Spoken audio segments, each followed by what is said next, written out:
Hello, നമ്മളെല്ലാവരും യാത്രകൾ ഇഷ്ടപ്പെടുന്നവരാണല്ലേ. ഞാനിപ്പോൾ എവിടെ ഉള്ളത് കാണണ്ടേ? ടെൻ്റ് അടിച്ചിട്ടുണ്ട്. ക്യാമ്പ് ചെയ്ത ലൊക്കേഷൻ കൂടി കണ്ടോളൂ. സമയം 6 മണിയായി. 6 മണിയിൽ നേപ്പാളിലെ ഒരു വ്യൂ ആണ് കാണുന്നത്. നേപ്പാളിലെ ഒരു ഗ്രൗണ്ട് സൈഡിലാണ് ക്യാമ്പ് ചെയ്തിരിക്കുന്നത്. വാവ്, അത് നോക്കിയേ, ആകാശം നോക്കിയേ, എന്താണല്ലേ.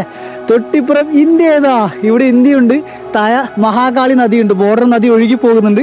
പിന്നെ വേറെ ഒന്നും കൂടി കാണിച്ചു തരാം. രാത്രിക്കുള്ള ഭക്ഷണവും നമുക്ക് ഹോട്ടലിൽ നിന്ന് കഴിച്ചാൽ ശരിയാവില്ലെന്നേ. അതുകൊണ്ട് കുക്ക് ചെയ്യണം എല്ലാം. ഇവിടെ ഗ്യാസ് ഓണാക്കി വെച്ചിട്ടുണ്ട്, എല്ലാം ഇവിടുന്ന് റെഡി ആവുന്നുണ്ട്. ഈ കണ്ടോ, കത്തുന്നുണ്ടോ? അരിയാണ്, എന്താണ്, ചോറാക്കണം. ചോറായി കഴിഞ്ഞിട്ട് ഉള്ളിക്കറി ആക്കണം. ഉള്ളി കണ്ടോ, പച്ചക്കറിയൊക്കെ സ്റ്റോക്കാണ്. നമ്മളെ കറി പൗഡറും കാര്യങ്ങളൊക്കെ ഇവിടെ റെഡിയാണ്. പിന്നെ നോക്കിയേ, ടെൻറ്റിനുള്ളിൽ ഉണ്ടോ, പുതിയ ടെൻറ്റാണ്, റിവ്യൂവും കാര്യങ്ങളൊക്കെ കൊണ്ടുവരാം. മൈനസ് ലൊക്കേഷൻ ആയതുകൊണ്ട് സ്ലീപ്പിംഗ് ബാഗൊക്കെ നേരത്തെ എടുത്ത് വെച്ചിട്ടുണ്ട്. ബാഗിൻ്റെ അകത്ത് എല്ലാം സേഫാക്കി വെച്ചിട്ടുണ്ട്. എനിവേ, ഇതിൻ്റെ ഒരു ഫുൾ വ്ളോഗ് കാണാൻ താല്പര്യമുള്ളവർ ഇപ്പോൾ